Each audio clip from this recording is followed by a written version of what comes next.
बार निश्चित तौर पर कटेगी डॉक्टर बनवारी लाल की टिकट। सभरवाल जेजेपी प्रदेश उपाध्यक्ष एवं बावल से उम्मीदवार रहे श्याम सुंदर सभरवाल ने सहकारिता मंत्री डॉक्टर बनवारी लाल पर तीखा प्रहार करते हुए कहा कि पार्टी की नहीं, उम्मीदवार की होती है सत्ता।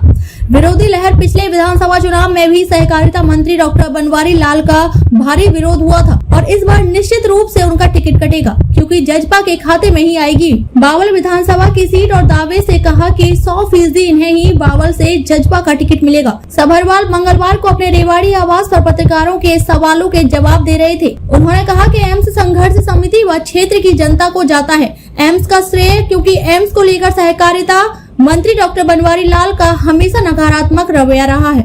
माजरा में प्रस्तावित एम्स मुद्दे पर सहकारिता मंत्री के उंगली कटवा कर शहीद होने वाले बयान पर बोले सभरवाल, यह बयान देकर सहकारिता मंत्री ने क्षेत्र की जनता का अपमान किया है।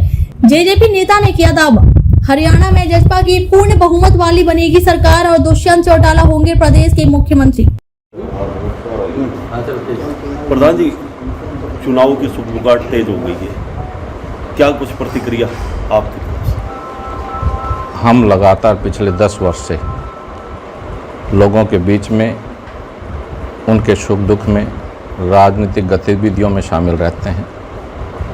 चुनाव के लिए 24 घंटे हम तत्पर रहते हैं और आने वाला 2024 का समय जननायक जनता पार्टी का होगा और हरियाणा प्रदेश के अंदर जजपा की सरकार होगी। इनेलो पार्टी जेजेपी मिलकर के चुनाव लड़ने की बात करें, जहां इनेलो और जजपा की बात है, दोनों एक ही परिवार के हिस्से हैं।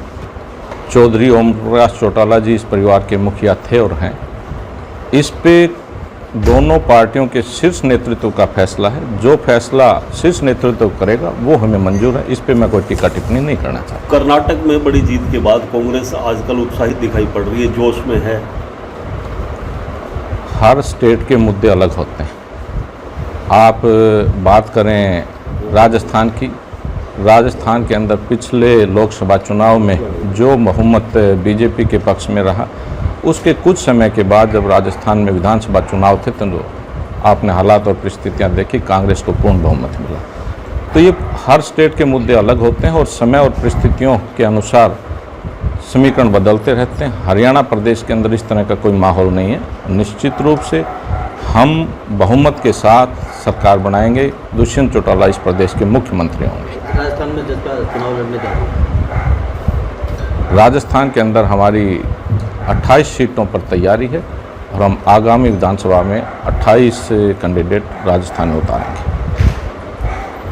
अध्यक्ष हैं, बड़ी जिम्मेदारी है आपके पास। गठबंधन चुनाव तक रहेगा या कैसे देख रहे हैं आप? पिछले 3.25 साल से प्रदेश के अंदर गठबंधन की सरकार मजबूती से प्रदेश के अंदर विकास कार्यों को गति दे रही है। गठबंधन मजबूत है। विपक्ष इस तरह के भ्रामक प्रचार समय समय पर करता है कि गठबंधन टूटेगा। गठबंधन चट्टान की तरह मजबूत है और हमारी उम्मीद है कि चुनाव गठबंधन में होगा और गठबंधन में ही विधानसभा चुनाव लड़ा जाएगा। तो आप भी लगातार प्रयास करते रहे बावड़ सीट से, अगर गठबंधन होगा तो सीट हो सकता है भाजपा ले जाए, तो फिर आपका राजनीतिक भविष्य किस तरह देखते हैं आप? भारतीय जनता पार्टी के शीर्ष नेतृत्व की सोच है कि चुनाव और राजनीति के अंदर एंटी इनकम्बेंसी कभी भी पार्टी की नहीं होती, कैंडिडेट की होती है।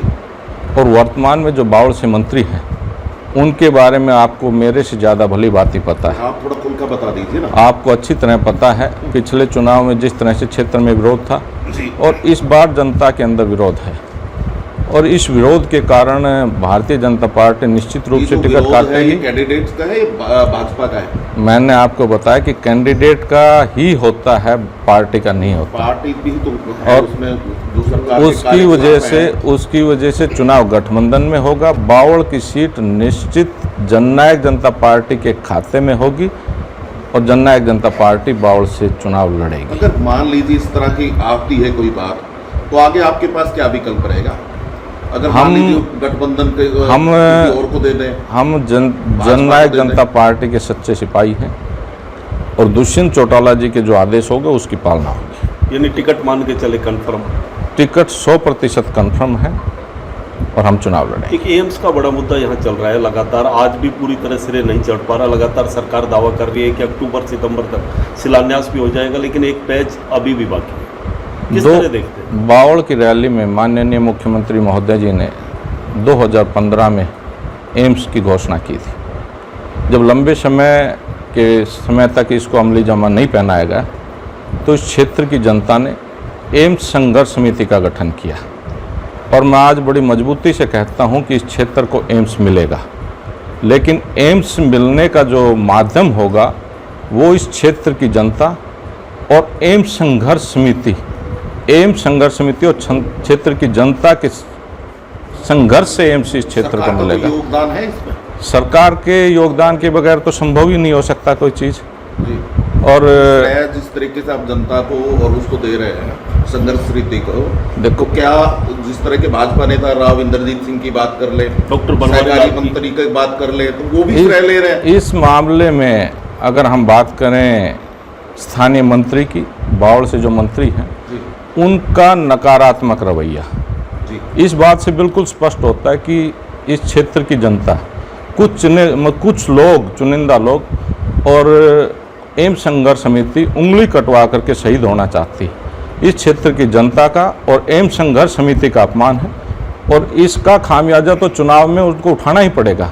और जहाँ राव इंद्रजीत सिंह की बात है, राव इंद्रजीत सिंह इस क्षेत्र के बड़े प्रोजेक्ट जहाँ भी रहे हों उनके अंदर उनका अहम योगदान रहा है, उनको श्रेय चढ़ाने में, और एम्स के लिए वो संघर्षरत हैं और प्रयास से राव साहब के प्रयास से एम्स श्रेय चढ़ेगा।